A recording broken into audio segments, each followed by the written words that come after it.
Hello, nag-start na po kami magluto. Ito ang aming pogang isda. Parang same-same sa lona. Ito po yung aming isda. Tuna. Tunang isda. Oh, sarap. Ito po ang aming isda. At ito naman po ang aming grilled chicken.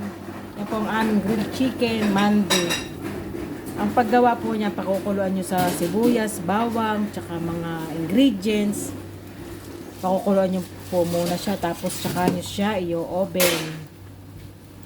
Ganyan po ang paggawa ng mandi. Partner po niyan ganyan, mga gulay-gulay sa lata. Bye-bye! See you sa partihan time!